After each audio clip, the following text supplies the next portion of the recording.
I don't know you well enough to find Good evening, everyone. This is session 6 of Jewish Dilemmas. Just point of information, the handouts with the slides are coming around. Feel free to look forward if you'd like, or look ahead, look up, or follow along with the nice large print in front of you. If you're watching this on live stream, I will roll through the slides as usual.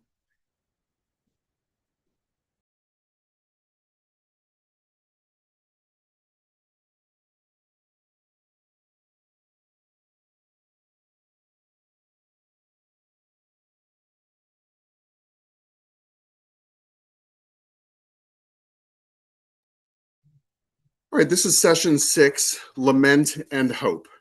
Just as a reminder of what our previous topics have been, we started with particularism and universalism, then tradition and innovation, faith and doubt, peoplehood and religion, survival and ethics. Tonight we'll look at lament and hope, and next week is freedom and responsibility. Not freedom from responsibility, but freedom and responsibility. I'm not going to teach you how to be irresponsible. You can probably figure that out on your own.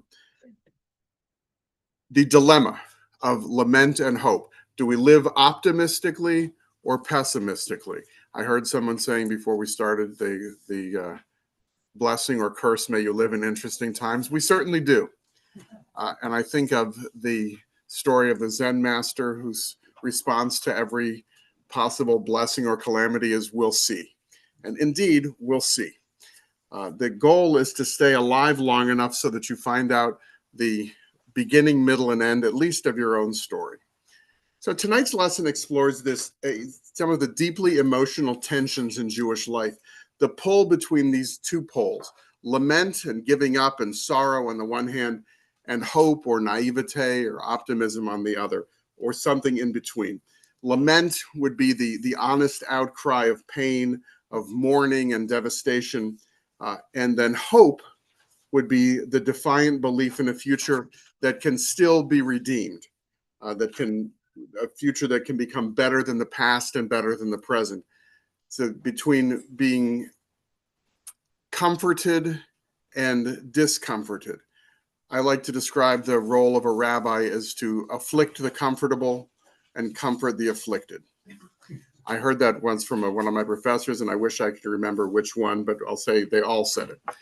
Comfort the afflicted and afflict the comfortable, which means if you like what your rabbi is telling you, then you're afflicted and you're being comforted.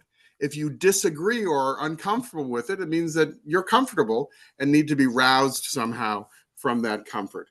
We're going to explore how Judaism gives voice both to grief on the one hand and to resilience on the other, and how some of our texts and some modern voices as well teach us to live honestly between lament and hope. If you need evidence that Jews care about lament, we have an entire book of the Bible dedicated to it. I guess it's better than just being called the Book of Oi Gewalt.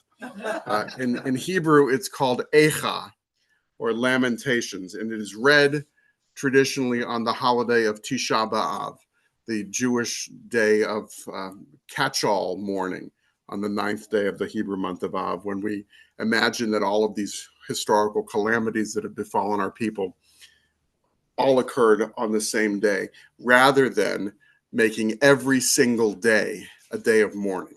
Because I'm sure that somewhere in the world on November 12th, something bad happened to Jews. But rather than grieving all of our lives and being all about lamentation, we need hope as well. The book of Lamentations opens with this, Eicha Yashva Vadad Ha'ir. Alas, lonely sits the city once great with people. She that was great among nations is become like a widow. The princess among states is become a thrall. What city is this? Jerusalem. Massillon. Jerusalem. Eicha is traditionally ascribed to the prophet Jeremiah. But this is not abstract theology in the book of Lamentations. It's 5 poems, this book of Lamentations, that speak to the depth of sorrow of a people exiled in the year 586 before the Common Era, so 2,500 years ago or so, when the temple was destroyed on Tisha B'Av, and Jews were carried out of the land of Israel to Babylonia. This is raw emotional protest. It gives us permission in text to say, we're suffering. We don't pretend like we're not sad. Buck up. No, that's not the right response to say to people who are suffering. You'll get over it. No, we say this hurts, it's unfair, it's empty. Judaism does not rush to explain suffering, but it sanctifies the act of naming that suffering. Echa, oi. Lonely sits the city, Jerusalem, whose name means peace. The word Yerushalayim has the word shalom within it, shin lamed mem. And we find echoes of this heartfelt sorrow from the sweet singer of Israel, King David, traditionally the writer of the Psalms. And this is a famous line. It's very popular in churches. Weeping may tarry for the night, but joy comes in the morning. I never knew what that meant. Who is Joy, and why is she only bothering us in the morning? And who's Terry, and why does she only hang out at night? Weeping and joy. Well, if weeping may tarry for the night, but joy comes in the morning, what King David is telling us is that the morning does not cancel out the night. The morning, M-O-R-N-I-N-G, not grieving morning. It does not cancel the night. Both the bechi, the weeping, and the rina, the joy, are part of the same day. It's possible to have both feelings at the same time, or one right after the other, and then back again. And we see this in the natural grieving process that we've enshrined in Jewish mourning practices that say grieving is not a straight line. You don't just grieve for 7 days or for 30 days or for 11 months. You get yourself back into life after losing a loved one, but you don't pretend like you're not sad and say they've gone to a better place, or God wanted them to be with God as opposed to being with, no, I don't want my loved one with God. I want my loved one with me. And to experience that pain and know the morning is going to come. The next day is going to come. And whatever suffering we may have, whatever kind of grief or loss we're experiencing, it doesn't have to be death. It can be the loss of a relationship, it can be the loss of a job, the loss of status, the loss of a friendship. It can be a geographic displacement. If we see that lamentation as a natural part of life, but not the only part of life, it allows us to endure.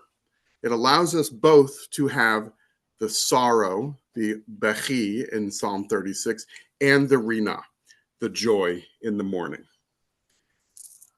Right here in Tanakh, in the Hebrew Bible, joy and sorrow. And if we fast forward to the Babylonian Talmud,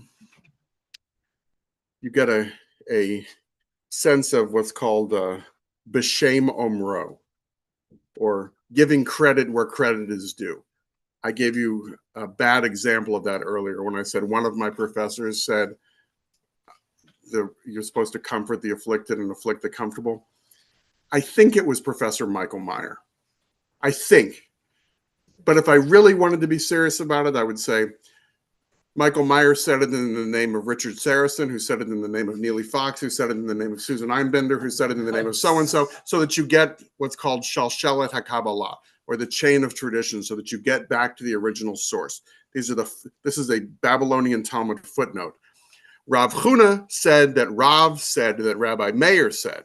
And so it was taught in a baraita, meaning something that is Mishnaic but didn't make it into the Mishnah. It was on the cutting room floor. Said this in the name of Rabbi Akiva. It doesn't just say Rabbi Akiva said this because we don't know. We don't have Rabbi Akiva's recording of this. But it's ascribed to Rabbi Akiva, which is important. Rabbi Akiva is noted to say, one must always accustom oneself to say, everything that God does for the best. Kol de'aved rachmana letov ived. Everything that God does is for the good. I gave you the example of a Zen master about, this famous story that you can look up about that I'll screw up somehow or another because it doesn't come from the Talmud. About the king who buys his son a horse, and so everybody says, "Oh, how wonderful!" And the Zen master says, "We'll see." And the kid falls off the horse and breaks his leg. And says, "Oh, how awful! We'll see." And then there's a war, and everybody gets drafted, but the boy doesn't get drafted because he has a broken leg, and everybody says, "Oh, how wonderful!" He says, "We'll see, we'll see." But for Rabbi Akiva, we'll see is it's all going to work out, which doesn't sound very Jewish. It's all for the best. My head fell off Thursday. It's what God wanted. It's all for the best.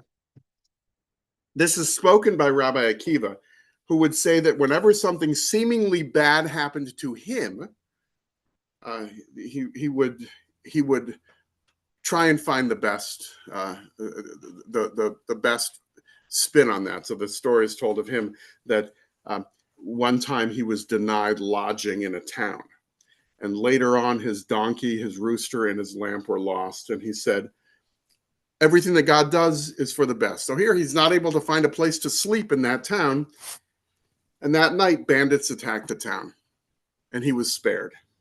And the losses that had seemed unfortunate because he couldn't stay in that town, actually he was saved. He wasn't. These are like stories of people who missed flights that crashed into the World Trade Center. Does that mean that God didn't want them to die? No, it seems like just chance. But you can live your life looking at every opportunity that you get to live one more minute is a blessing. Akiva gives us an example of trusting in divine providence, and we can hear this as comforting, or if it's spoken too quickly, we can read this as minimizing real pain, such as the worst theology in my estimation, or one of the worst theologies that I hear, is if a young person dies and the eulogy is God wanted the best flowers for his garden. Because theologically, what does that say to that young person's siblings and friends? God doesn't want me. God only wants the ones who die. So minimizing suffering, I don't think is theologically sound. It's also not, it says here, Rahmanas, Rahmanut. It's not merciful to minimize someone's pain and say, it's not as bad as it seems. No, you let people grieve. And if people grieve, they will eventually not get over it, but they will learn to live with that grief. They will learn not to compartmentalize, but we have built into our tradition a way to ensure that we grieve properly. Anybody know what it is? Kaddish. By saying Kaddish for 11 months after somebody dies, and people will say it after my father died, I went to Daily Minyan. I'm not, this may shock you, I'm not that ritually observant all the time, but I went to the Daily Minyan. And it helped me to grieve. And now I say Kaddish for him in his yard site. And when I go to if I'm in Akron, I took Rabbi Spitzer there. When we were at Rose Hill, we placed a stone on my father's grave. But I'm not spending every day grieving my father, because I know that on his yard site, on the anniversary of his death, I can say Kaddish. And likewise with everybody that we lose, we feel it at certain times. and we feel the pain of things that we have lost at certain times, and we lament, but we continue living. So you don't forget the people and the things and the places that you've experienced, for good or for bad. But living with faith and recognizing that weeping is there for the night, but joy will come in the morning. That tomorrow is a new day. It's going to bring new challenges and new opportunities. And that is even, what's the line from Les Mis? Even the darkest night will end and the sun will rise. And I spared you by not singing it. Rabbi Nachman of Breslov, a chassid, a chassid. And somebody else can sing this. Matt, you want to sing this one? Oh, I don't have the melody. Kol haolam. Hit it, Rabbi Spitzer. Gesher. Gesher tsar me'od. Kol haolam. Now you got to get into it. The people on YouTube can only see me. They can't see you.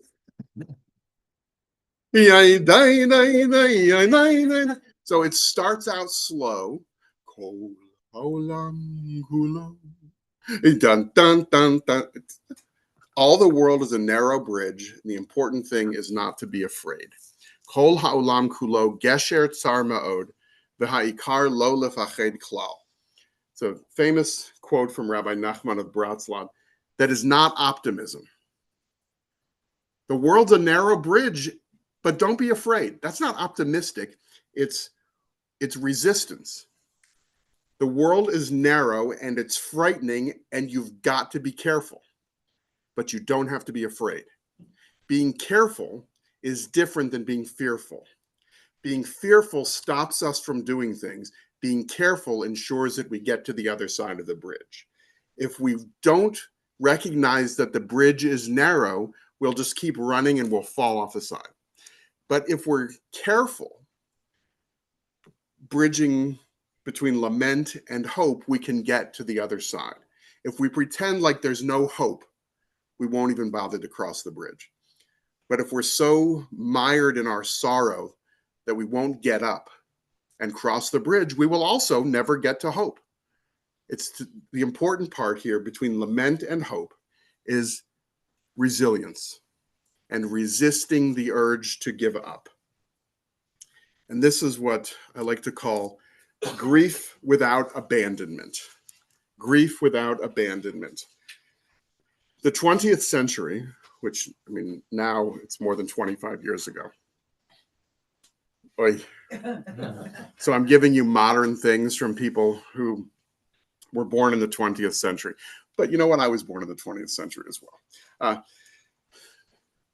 In the 20th century, Jewish writers wrestled with catastrophe in new and haunting ways, because the 20th century saw, within the same decade, the fifth decade of the 20th century, the annihilation of European Jewry, and what I'll turn to in a few slides, the restoration of what Eicha, of what Lamentations was mourning, which is Jewish sovereignty in the land of Israel.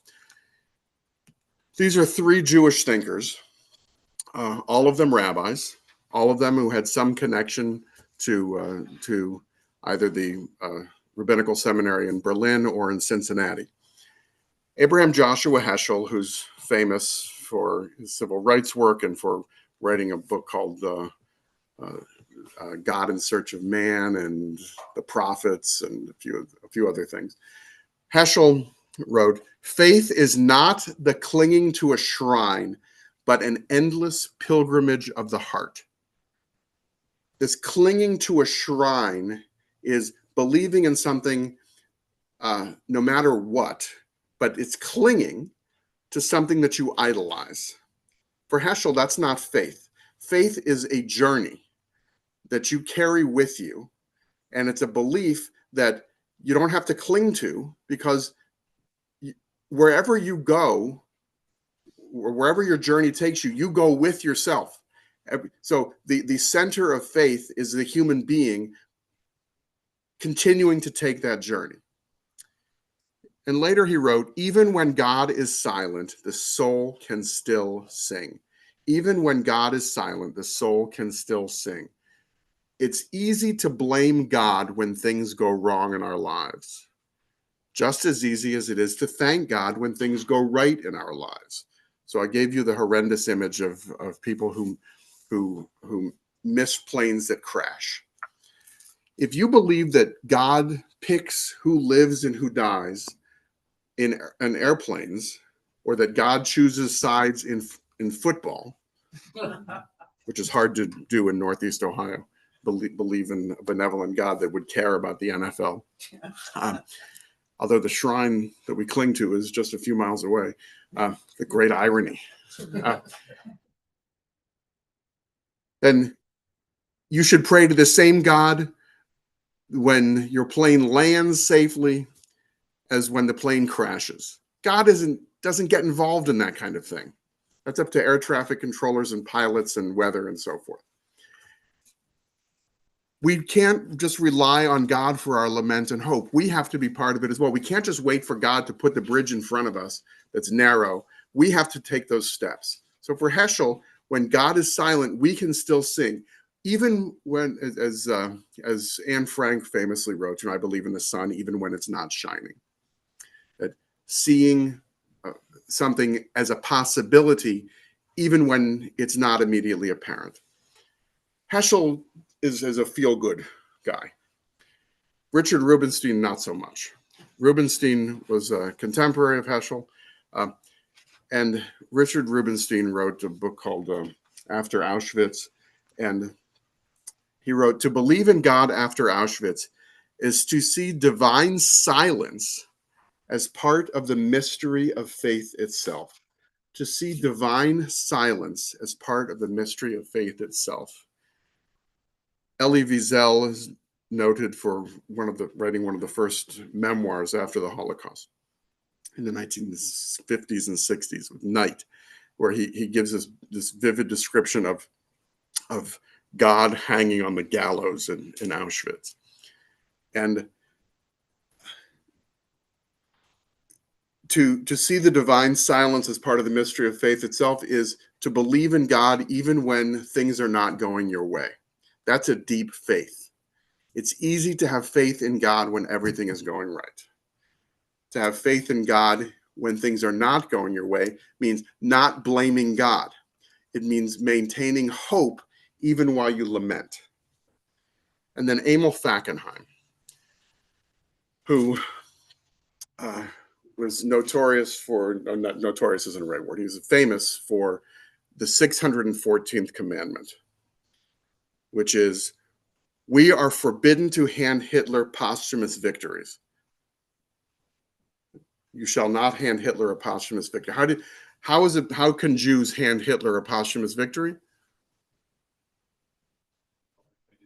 By disappearing. If Hitler wanted a world without Jews, don't help him. So every act of practicing Judaism today is an act of resistance. Those who wish to see a world rid of Jews, just by showing up, we're not handing Hitler a posthumous victory. And he continues, Fackenheim, to despair of the world is to despair of God. It's the same idea of how can you be a patriotic American and hate Americans? How can you despair of the world that God created without despising God? Having faith even when things are not going your way. These are the two sides of lament and hope, and seeing, like King David, that neither state is permanent unless we allow ourselves to lament all the time, which is not healthy. But isn't it healthy to just be hopeful all the time and just be naive? I would say no, because you live an unexamined life without any kind of growth. We just go and say, oh, yeah, I don't know what's going on. You got to be involved in the world. I'm running over pedestrians. That's their problem. I'm happy. I'm driving. I'm having a wonderful Saturday out on the road, blah, blah, blah, blah, blah, knocking over things. But I'm hopeful. They'll be fine. No, you've got to live in the world. without despairing either of the world or of God. You feeling good? Get ready not to. Hebrew poetry. This is a poem that is in our prayer book. And its inclusion is for some people controversial. This is called The Diameter of the Bomb by Yehuda Amichai. Yehuda Amichai's name gives us some clue about who he was. Yehuda Amichai, Jewish, my nation lives. Amichai, my people live. That was not his birth name. His birth name was Ludwig Pfeffer. He was born in Germany in 1924. And he died in Israel in 2000. And he wrote this devastating poem. The diameter of the bomb was 30 centimeters, and the diameter of its effective range about 7 meters, with 4 dead and 11 wounded. And around these, in a larger circle of pain and time, 2 hospitals are scattered and 1 graveyard. But the young woman who was buried in the city she came from, at a distance of more than 100 kilometers, enlarges the circle considerably. And the solitary man mourning her death at the distant shores of a country far across the sea includes the entire world in the circle. And I won't even mention the crying of orphans that reaches up to the throne of God and beyond, making a circle with no end and no God. What do you think he's referring to here?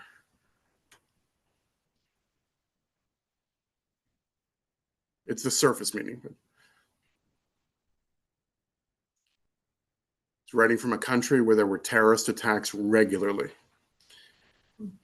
I lived in Israel in 1994 and 95 when there were regular bus bombings.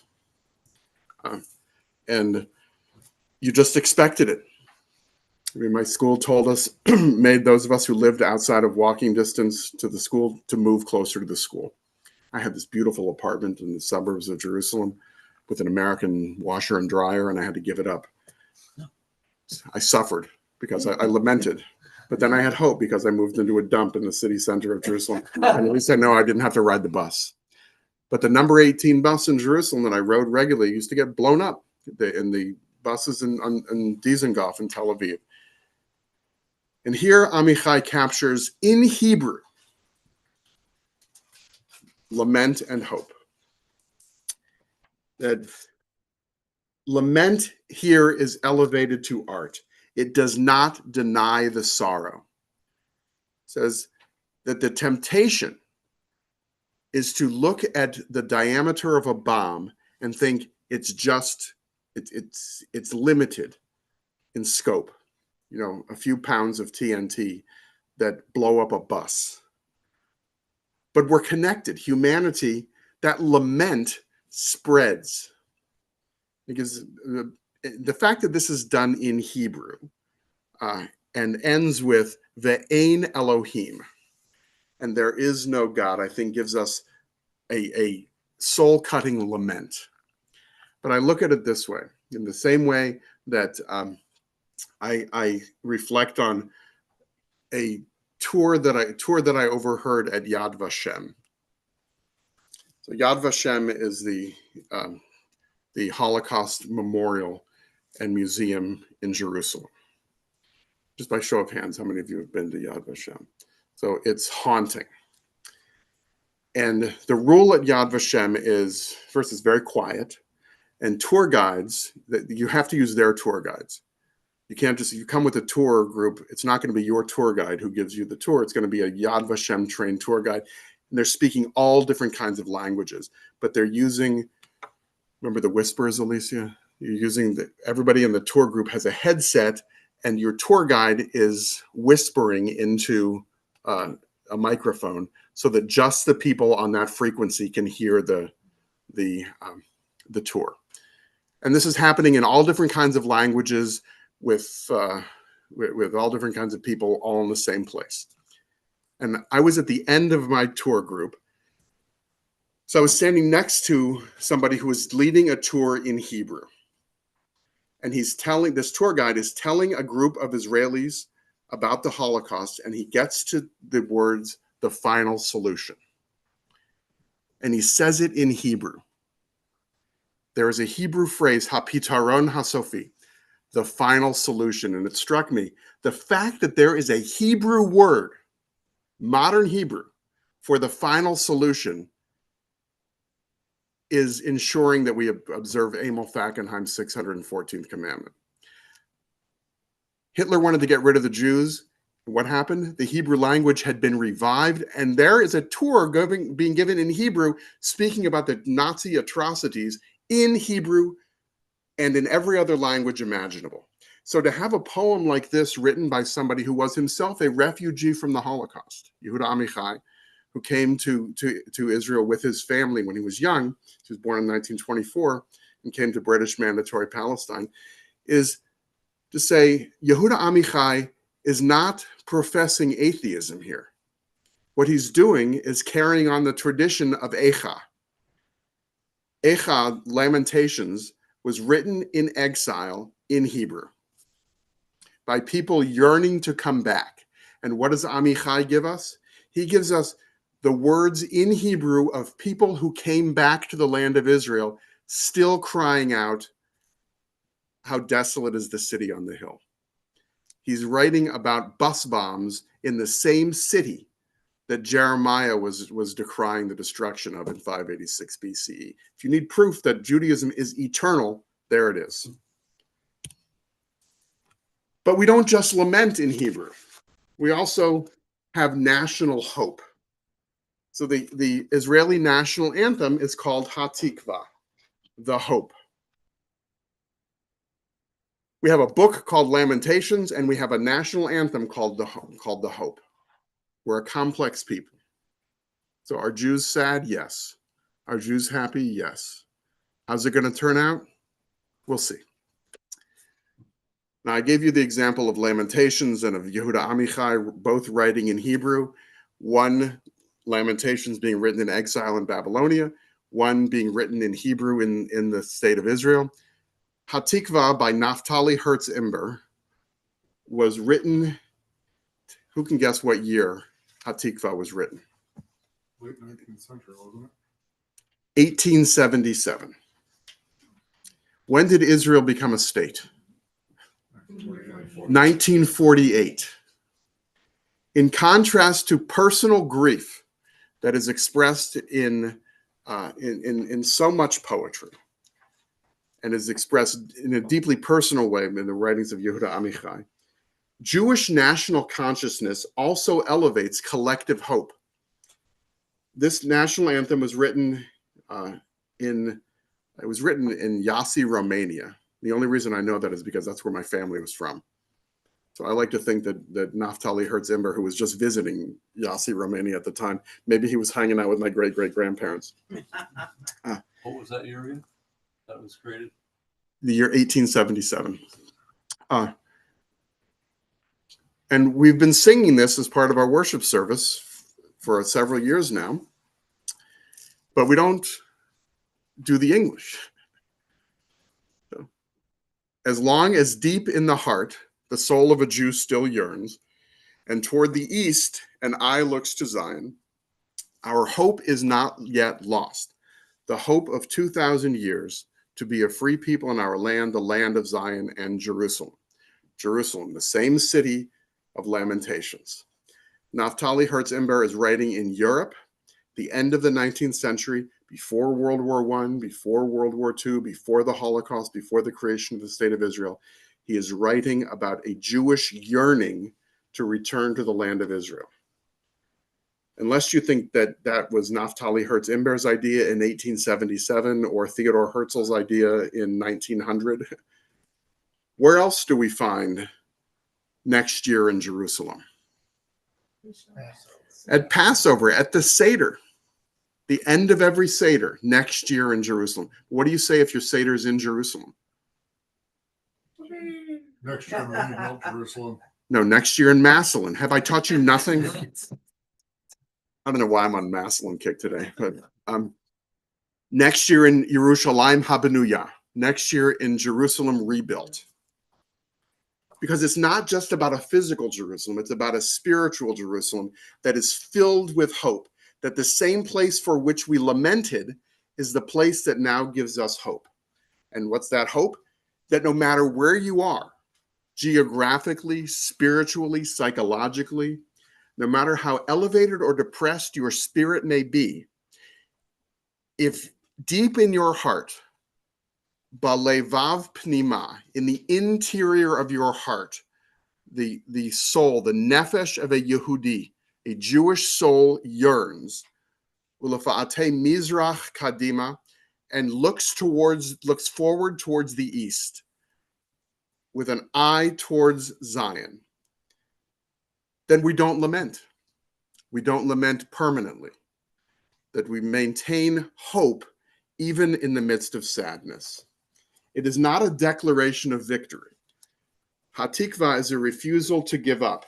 It's the remnant of a dream that is fiercely held. And this theme echoes back to another prophet, not to Jeremiah, but to Ezekiel, who sees a vision of a valley of dry bones. And this is one weird book. Ayahuasca or whatever it was that he was doing. But I'm not going to ask why. I'm not sure I want to know. But Ezekiel's name in Hebrew,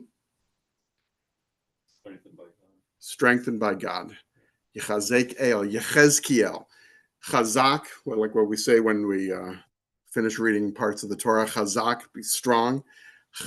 God strengthens me. So Ezekiel here, it's 2 verses, and there's not a particular reason why I took out verse 13. It's just, you can read 13. I'm not meaning to censor it. I just wanted to make sure that it could all fit on the slide.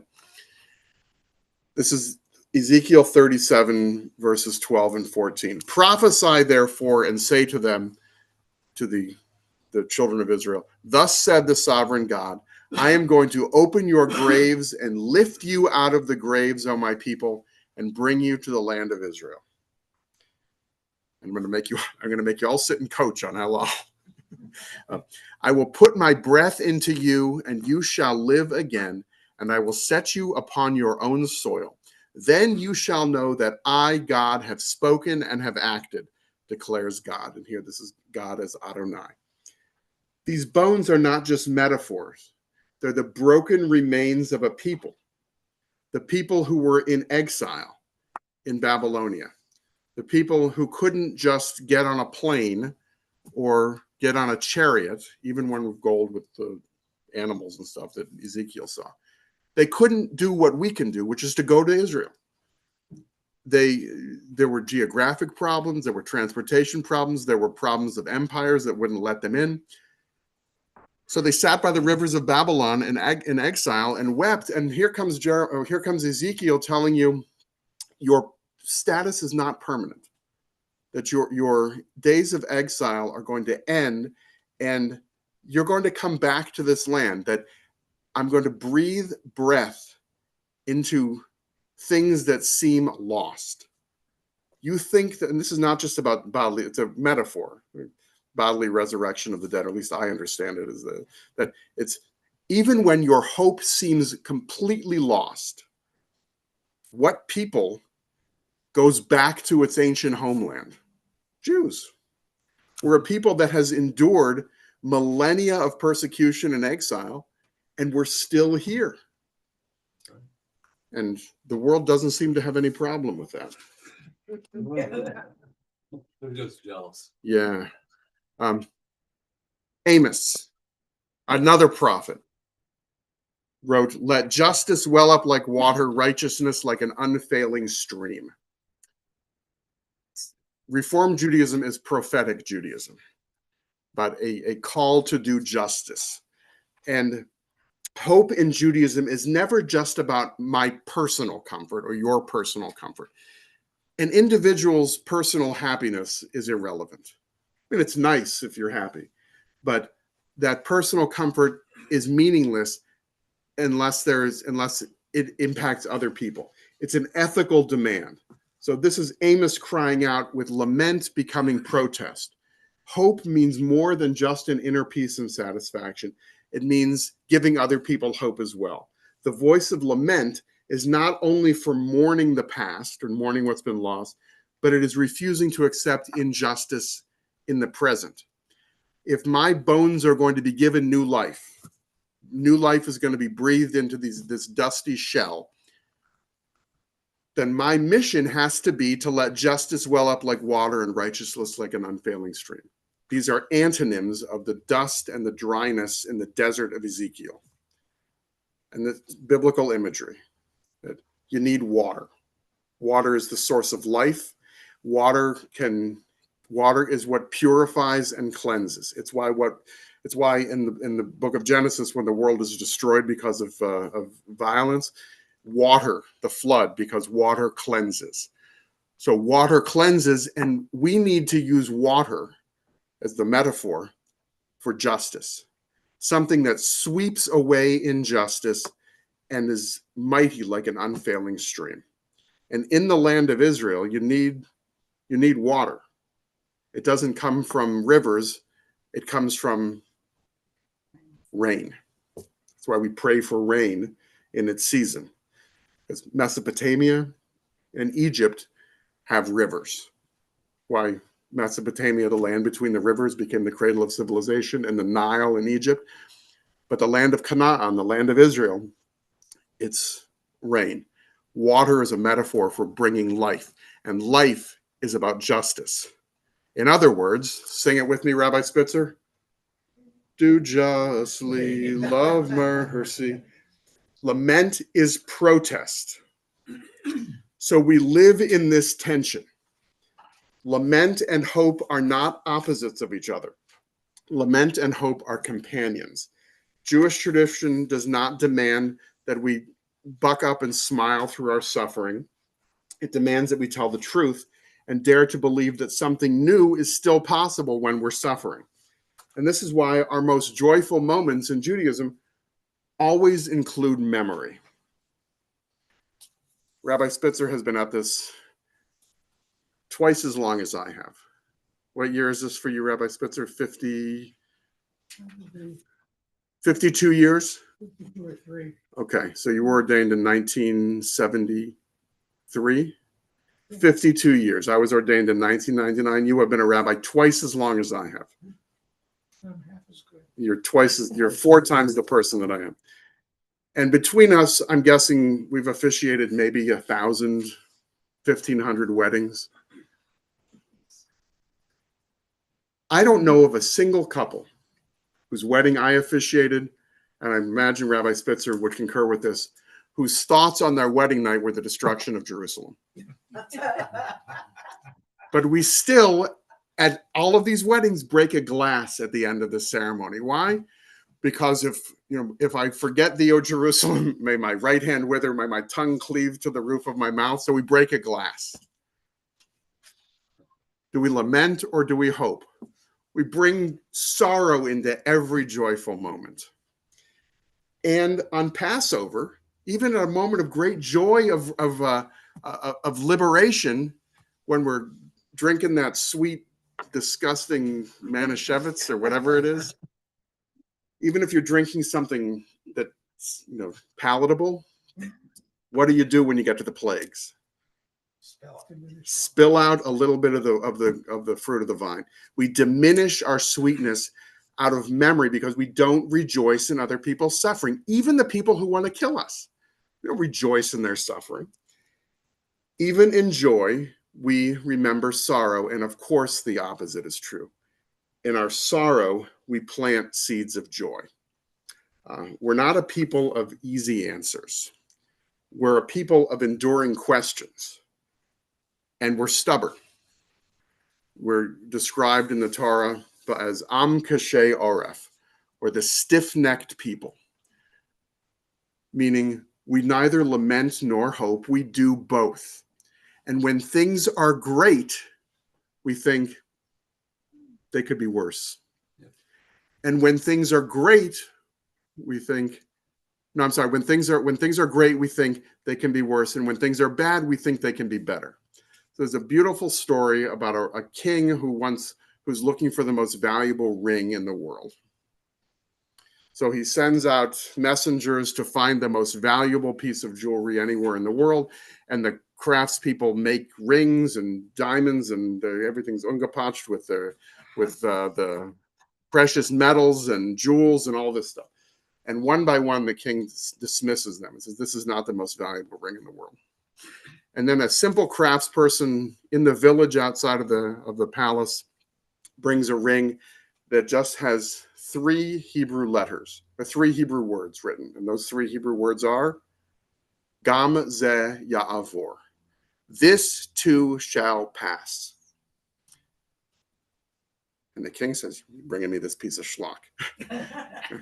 And the craftsperson describes, this is the most valuable ring in the world because it gives you perspective.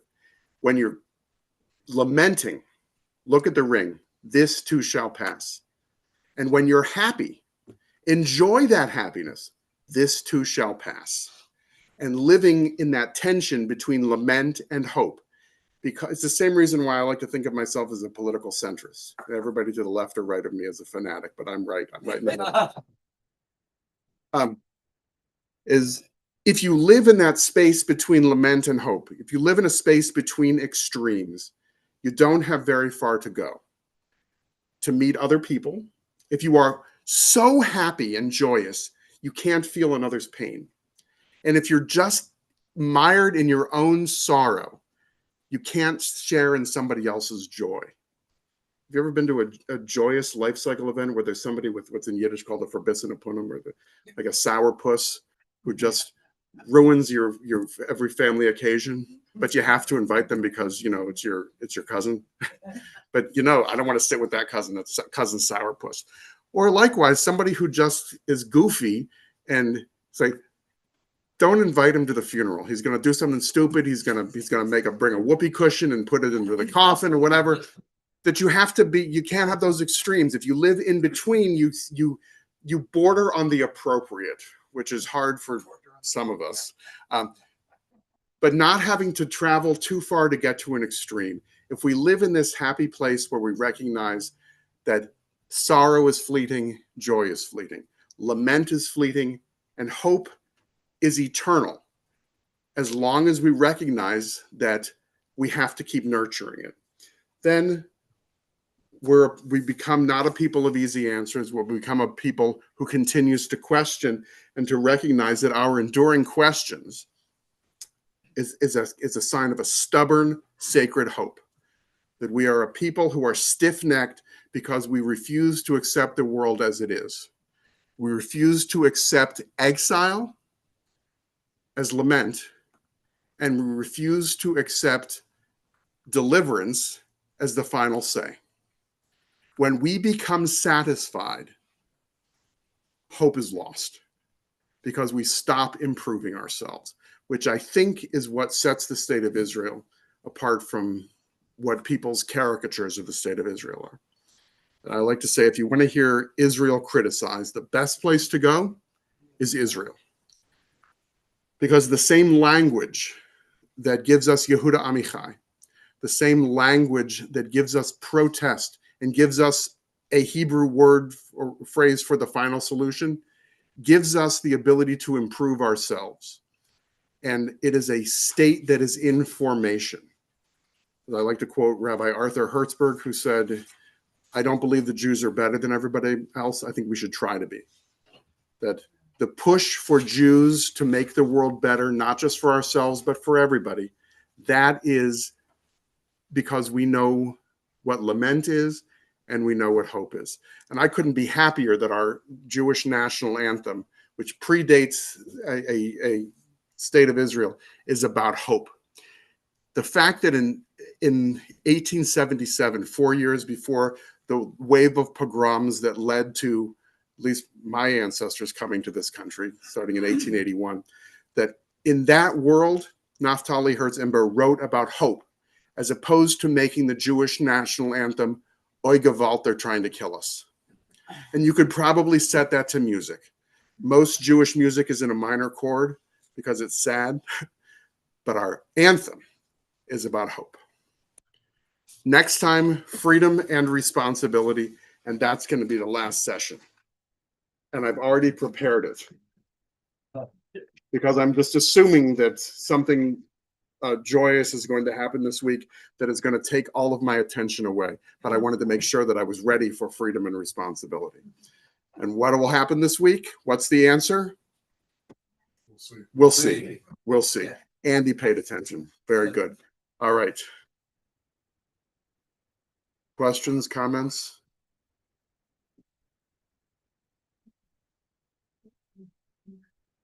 Yes, Rabbi Spitzer? Far be it from me to remain silent. First of all, thank you. This is just, not just this session, but the ones we've been able to attend have been wonderful.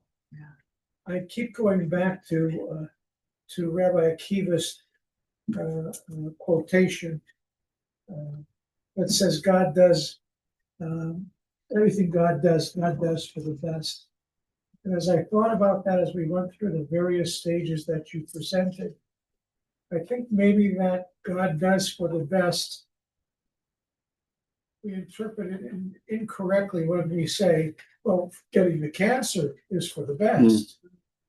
But rather the assumption that God puts together a universe that works. And within the parameters of human behavior, which can be glorious or can be crappy, if we make the right choices, society works out right. Because everything God does according to a perfect plan. Beautiful. Beautiful. I started out by saying next time it's not freedom from responsibility, freedom and responsibility.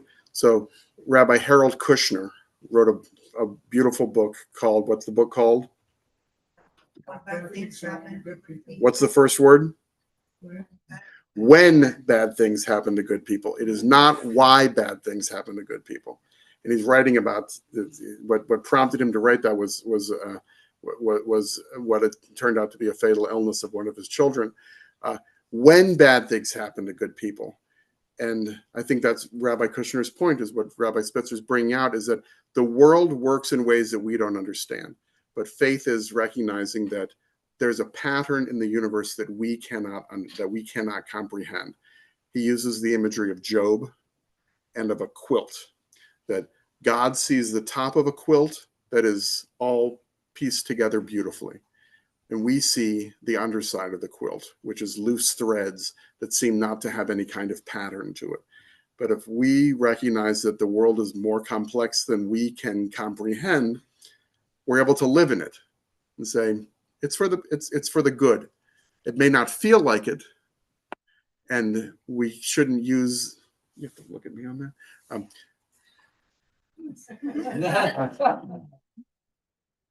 May not feel like that, and we should, God forbid, tell somebody this is what God wants. But if we see the whole system as something larger than our comprehension, we can still hope, even while we lament. Good. All right.